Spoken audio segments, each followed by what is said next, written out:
For years, DC has been told that outdated, tough-on-crime ideas are the only way forward. But what residents want and need is investment in real, effective solutions. Programs like community violence intervention, housing-first approaches, trauma-informed care, and mentorship programs are helping break the cycle of violence today. It's time to invest in what actually works. If we're going to talk about public safety in DC, let's talk about what we know really makes us safe. Go to realsafetydc.org to learn more. Today on CityCast DC, we're talking about whether DC's mayor is actually going to hang it up after this term.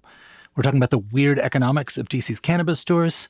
And we've got some news about metro cars being phased out. Not all of them, obviously, but one certain class of them. And in a members-only fourth segment, we'll take you inside the final act of the Big Balls assault trial. I'm here with Axios' Junaid Dill and my CityCast colleague, Annie Reese.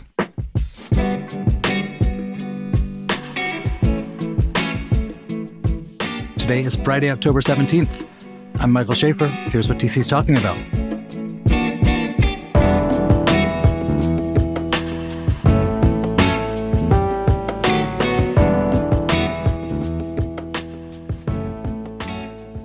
Hey, Junaid. Hey, Mike. Hey, Annie. Hello. So you guys, last week we talked about the race for DC's congressional seat in the face of Eleanor Holmes Norton's apparent decline. I don't love talking about elections that are more than a year away, but here we are because it's like a really important time in DC where the actual, like the people, the holders of this office themselves, their personalities, their diplomatic skills, their brands, for lack of a better word, actually do make a very big difference on these sort of basic questions of like democracy or not, autonomy or not for people who live here. Junaid, you've covered this pretty intensely. What's the news that has everybody talking this week? We could have a mayor's race, actually. It's a really fluid time. And as we're waiting for Mayor Bowser to decide if she's going to run for a fourth term, now I reported this week that Councilmember Kenyon McDuffie is considering running for mayor. His circle is looking into what the scenarios might be. One of my sources said it's unlikely he would run if the mayor runs for re-election. He would run as someone who would be in the same mold as the mayor, someone who's moderate, relatively speaking, someone who is pro-business, someone who shares a lot of the positions of the mayor. And it seems like he wants to be ready in case the mayor decides to not run. Late last week, Councilmember Janice Lewis George, who is a progressive, a Democratic socialist, she confirmed she is also exploring the possibility of running for mayor as well. For her, there's less of a risk. McDuffie would have to risk his council seat to run, but Janice Lewis George has a safe seat. She's not up for re-election in Ward 4 this year. She could take a swing at it and run from the left as a contrast to the mayor or to whoever else might run. All this is contingent on, or at least in the case of McDuffie, it's contingent on the mayor not running again. That had been sort of a given that she was going to run again, or at least a given to me. But maybe I'm a big old dummy because now there's suddenly talk about her camp saying it's like a 50-50 thing. Seems like a pretty bad job right now, I gotta say. Yeah, who wants this job anyways? Exactly. So the conventional wisdom was that she was going to run again, which is kind of wild that was the assumption. I mean, it's a four terms are not, people don't really run for 4 terms, let alone 3 terms. But it seemed like who was actually going to run, and then Robert White, who had run before, he decided he was going to run for Delegate Norton's seat. Robert White's an at-large member who ran before against Bowser unsuccessfully. And now, though, it seems like every week that goes by without Mayor Bowser deciding or announcing, there are more questions about, is she actually going to run again? One of her top advisors, someone who's been by her side since the start of her mayoral term, just announced she was going to leave the administration to take a job in the private sector. she was getting close to sort of retirement per se. I guess she's not retiring, but Beverly Perry is that person, and she's been like the right hand person for the mayor. She's exiting, and people have wondered, she's losing such a top advisor. Does she really want a fourth term on top of all the other things dealing with the city and President Trump and all that takes a toll? It is interesting because it is kind of all eyes on Bowser, right? And it is a little bit still early to potentially be declaring candidacy, although we're really getting to that time ahead of the primary. But, Janice Lewis George also, from reporting I read, seems like she also really only wants to run if Bowser is running because she wants to run in opposition to Bowser. So it feels like, certain people have put out their feelers officially, but a lot really hinges on what Bowser decides to do. I moved to DC in August 2016.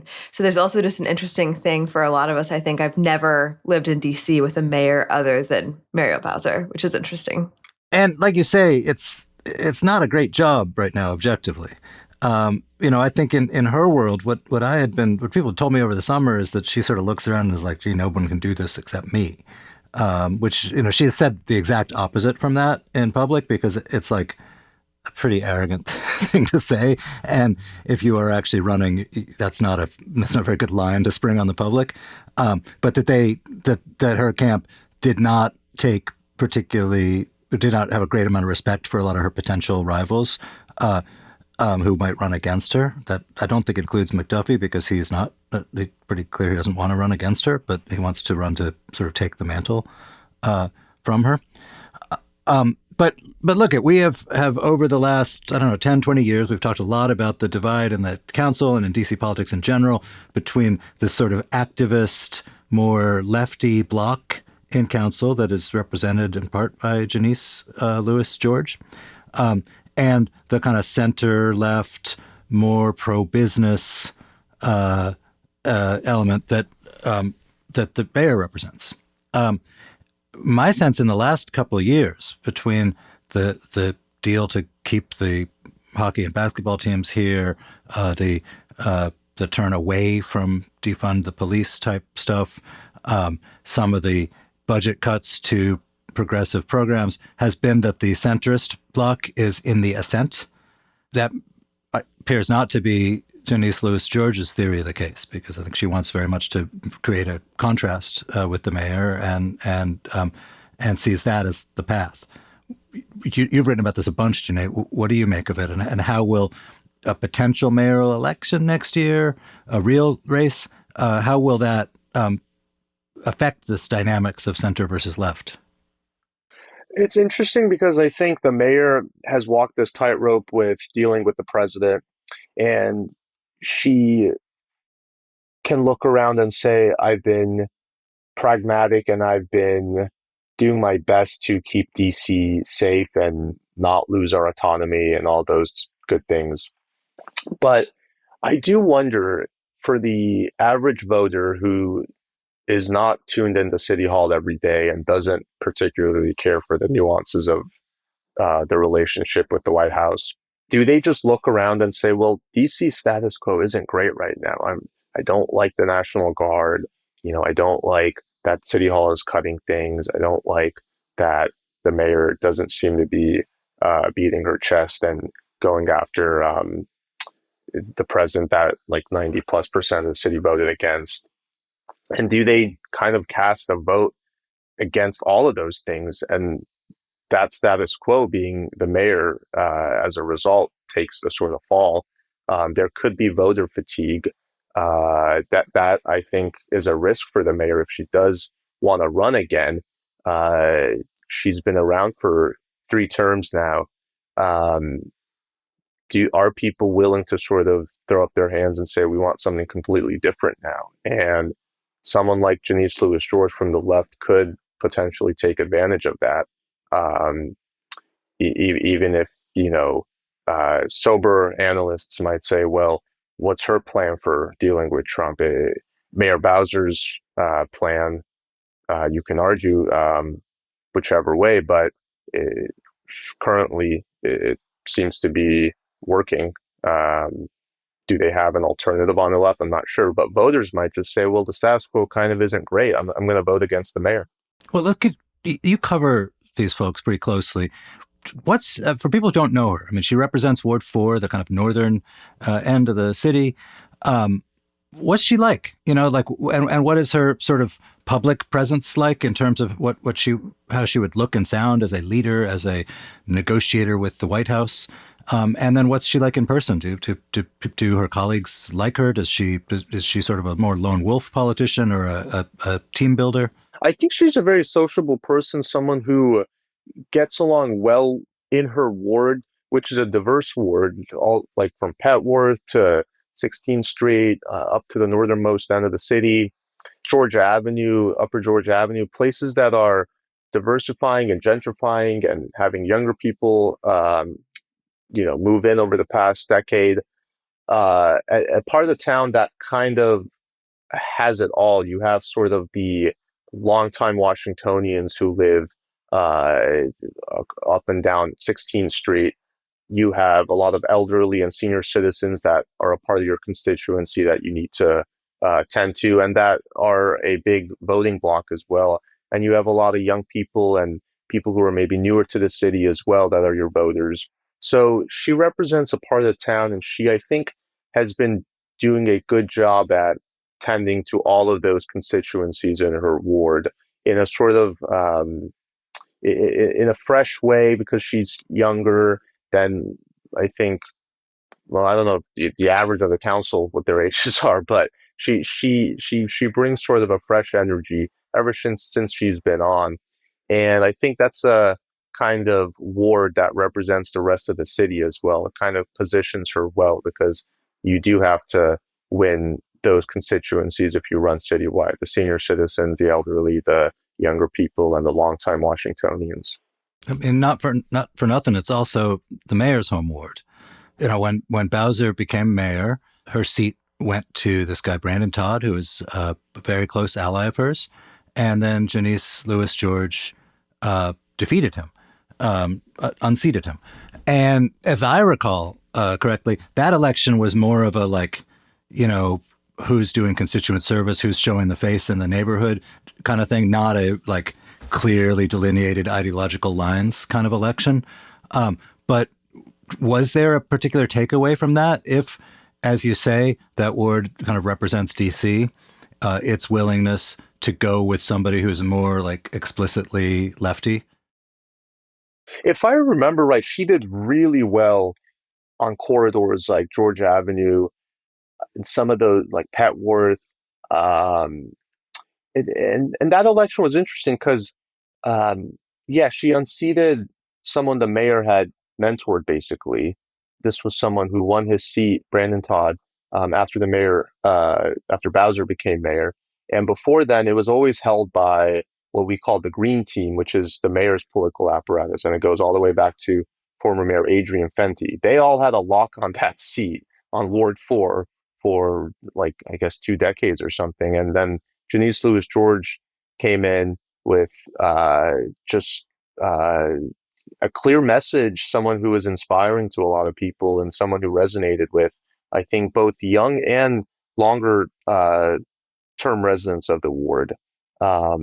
And I think the takeaway from that was just, I mean, part of it was, I think constituent services wasn't quite enough, because Brandon Todd, all he bet on was constituent services. All he bet on was, I can get your pothole fixed, your trash picked up, your event organized and whatever. And she came in with more than just, I'll do constituent services. And I think she's been able to do the constituent services part while also having this sort of democratic socialist message that a lot of voters there liked.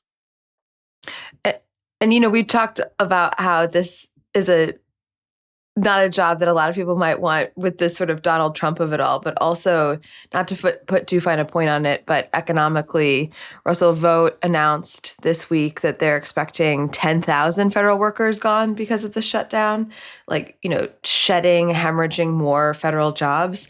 Obviously, this is something we've been tracking a lot at CityCast. I know you've been writing a lot as well on this, Janae, but just this kind of the way in which the local economy is shifting and all of these things that the Bowser camp has been trying to do to diversify the economy, like those will all remain really animating things. And we're in a moment, nationally, like, look, New York, it looks likely they're going to elect Zohran Mamdani as mayor. Obviously, an insurgent campaign from the left shocked the sort of centrist, old guard leadership of the local Democratic Party. There's some energy there. I think, on the other hand, the Bowser's team has kind of rolled in the last 4 years. They've gotten their way, and the more progressive opposition has kind of been whooped at almost every turn. And I think that's not just about political tactics. I think Bowser's been kind of on the same side, for better or worse, as most residents. People, I mean, whether you agree or not, people seemed to like the idea of a stadium coming back, and that's where she was. And the progressives were not all there. So I don't know. It's gonna it would be nice if there was a real contest between Bowser and George, because that would sort of make the lines quite clear, and people would make the choice they're going to make. I don't know if that's what we'll get. I guess the biggest thing that would be keeping her in job is because DC doesn't have statehood, there's nowhere else for her to go. And in other places, like a 3-term mayor of the biggest city would be thinking like maybe it's time to run for Senate or governor or even House. But that kind of stuff's not really an option in the same way for DC politicians, which is historically has been one argument for why the caliber of politicians here isn't as good as it could be, because people who are really ambitious maybe don't get into the game because there's nowhere to go up. That's exactly. Yeah, that's why you have a lot of council members stay in their jobs. A lot of mayors don't want to leave office. You very rarely have incumbents sort of just retire.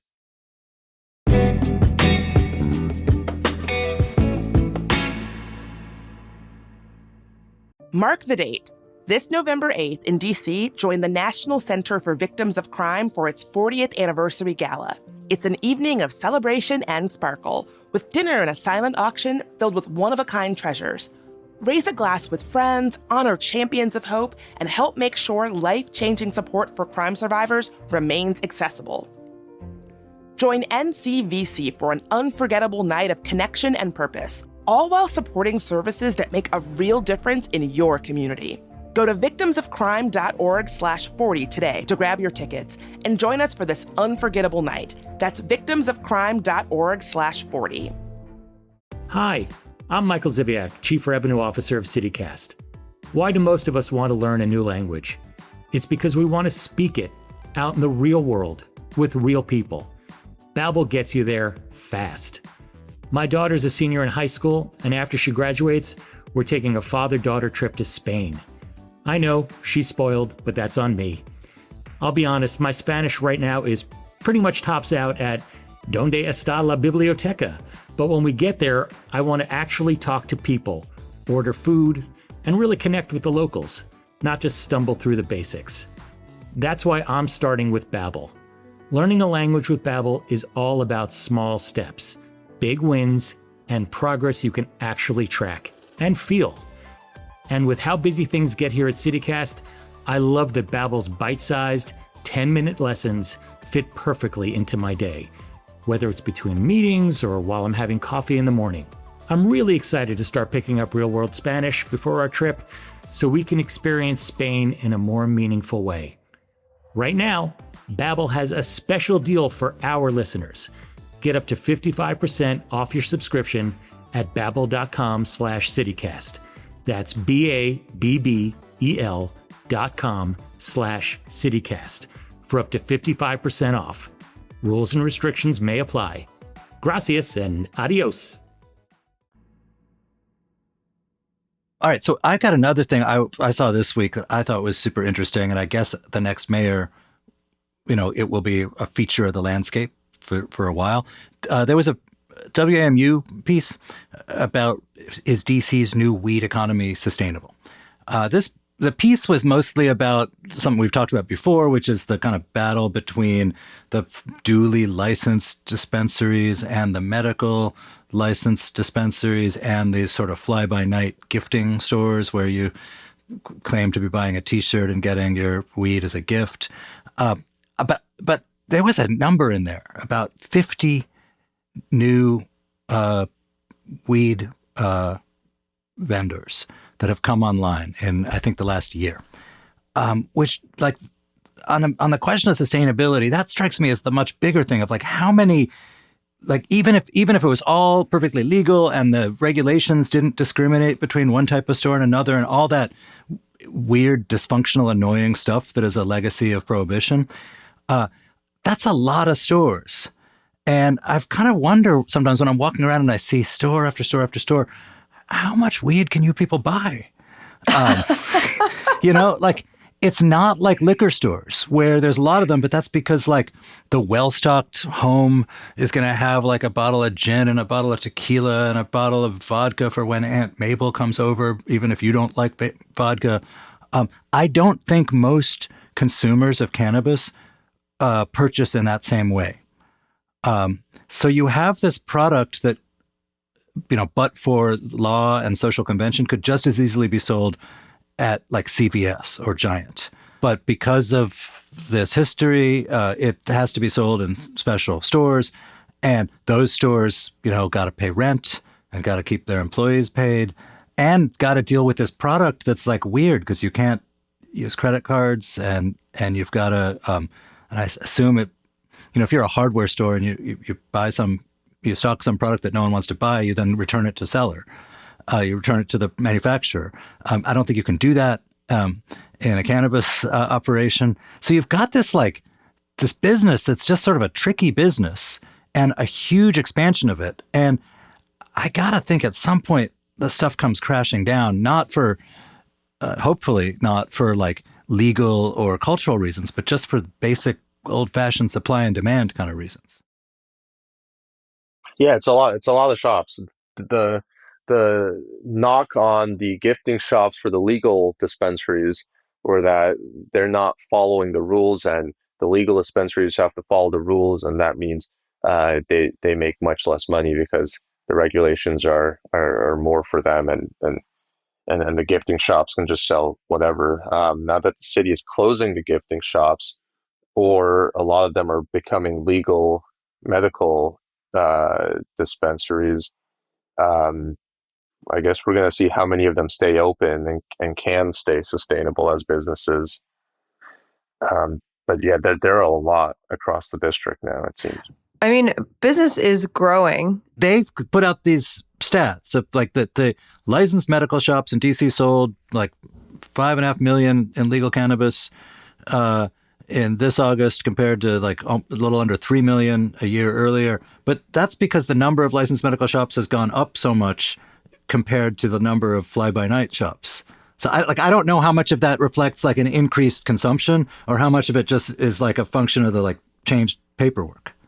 Right. Well, I think, again, like, one of the weird things about DC, it will always, like, DC will be the last place to go fully legal, right? Because it is the capital. So it's always going to be this gray area. But if you look at states where cannabis is fully legalized, it's huge business, So when we're talking about the DC economy and needing to diversify, this could be a big part of it. But not a big part could of it. it? It could be a Because part I of assume that it's just, like, local people spending local money. Like, it's not like, I mean, if cannabis was legal everywhere, you wouldn't need to drive to a new place to buy it. Like, you don't drive to Maryland to go to the liquor store. Some people in Virginia used to drive to DC to go to the liquor store because taxes were less here, but that's like a small bit of arbitrage, And if it wasn't a place where, if you work for the federal government, you get drug tested, like, for this, like, there's the relationship between Washington, D.C. and weed has always been a really weird one to me. I assume that part of what will inevitably happen is, a lot of people in this business, including a lot of the ones who were quoted by this piece in WAMU, we'll put it in the show notes, are not, it's not like these are, like, lifelong small business people, merchants. One was like a school teacher who shifted into this industry. There's nothing wrong with that, but like there's sort of a first mover advantage maybe. But eventually, like when sort of small fries without a whole lot of capital or a whole lot of experience get into something, if the something proves to be profitable enough, much more capitalized uh, players will come in and kind of swamp them because it's just a lot easier, which may not be fair, but it's sort of the way of the world. So I feel like there's a reckoning coming here that has nothing to do with whether people will still consume a lot of cannabis, which apparently they want to do and are going to do. Our senior producer, Julia Karen, somehow is on the ABCA list, and she gets emails every single week about what businesses have closed, which is 77 shops that have been shut down recently because those businesses didn't comply with the new rules. Because, complying takes like time and money, and not everywhere was set out to do that. So yeah, there's I feel like it's a lot of opening and closing in this sphere. That is a place where you'll probably already see a bit of the, like, someone with no experience who wanted to start a store running into trouble that you would not run into if you had experience and money to have like lawyers and people who make sure that you follow the regulations and to woo the local, advisory neighborhood commission that might object to you and all that other stuff that established businesses do, and that newcomers, small fries, have a much harder time doing. I would say this is something we're interested in. So, if you've got something to say or an interesting, unique experience here, email us at dc@citycast.fm. Send us an email or a voice note. And, we're going to keep kind of looking at this.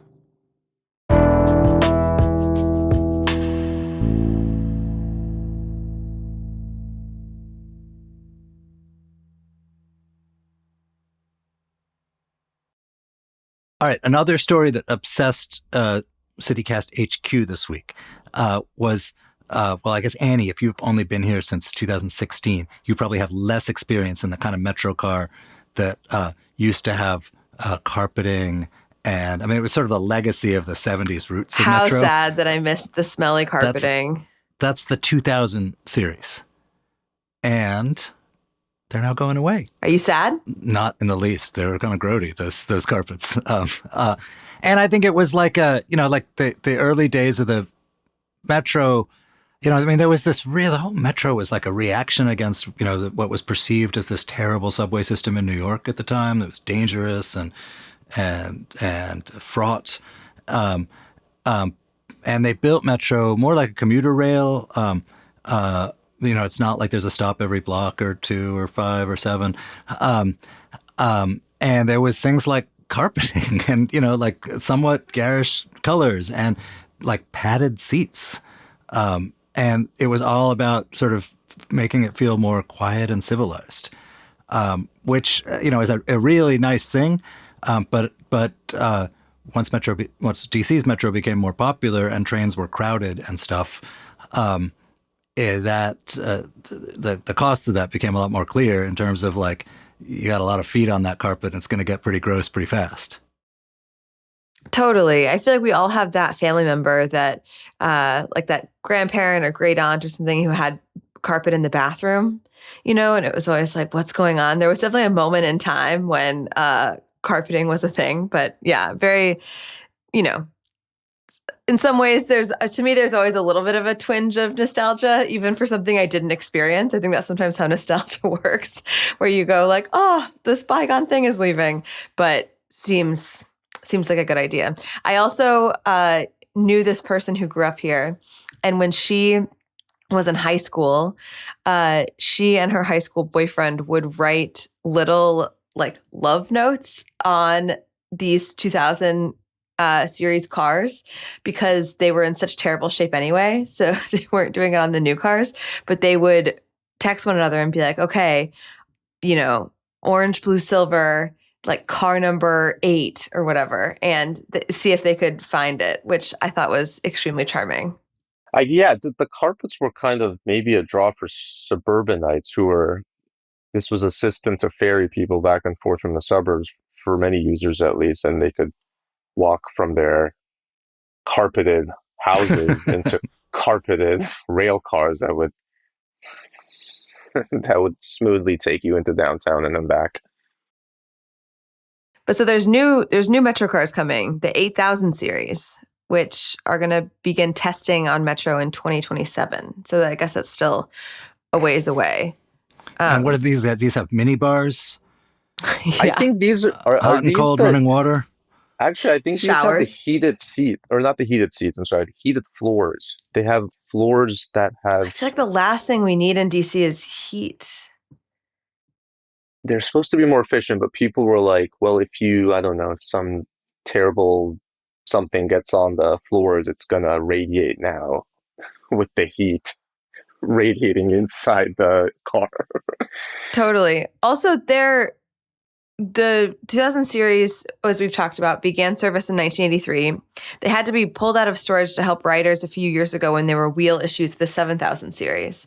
So I don't know, maybe we shouldn't, like, it feels like until they're fully scrap metal, these cars have been really useful in bridging gaps in Metro when needed. I guess that's all we have to say about that. I want to give a big thank you to our newest CityCast DC neighbors, Marianne O., Reham F., Sherelle H., and Jake H. Thank you for your support. Today, paid subscribers get a bonus 4th roundup chat about the sentencing in the Big Balls case. If you want to be sure you always get the full episode, please become a member. Head to membership.citycast.fm and sign up. It's only $10 a month, and members get ad-free listening, exclusive members events, and an extra events newsletter each and every week. Plus, you get a shout out to a place you love. You can write us a message when you join, and Jake H. wrote a great one. He said, "Love the local approach to journalism and understanding that news in this city is more than just what happens between the Hill and the White House." But he was also excited to shout out a local wedding planner, Pena and Company. Speaking of members events, we had a great time at our CityCast member event at Bar Japonais Tuesday night. It was great to meet all of you. Thank you guys for coming. There was like a lot of you, too.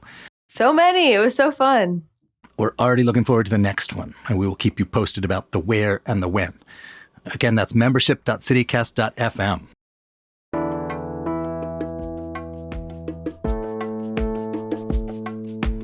And that's all for today here on CityCast DC. Our production team this week was Annie Reese, Julia Karen, and Ash Durbin. Newsletter editor Kayla Cote-Stemmerman wrote our fabulous newsletter, Hey DC, this week. And our hosts are Bridget Todd and me, Michael Schaefer from Politico. Music is by Alex Roldan, with additional music from Iman Nadir, Hip Color, and Rue Walker from Triple Scoop Music via Getty Images. If you enjoyed the show, why not write us a love note on a Metro car? But maybe make it like a Post-it note or something, because we don't want you to break the law. We'll be back Monday morning with more news from around the city. Bye.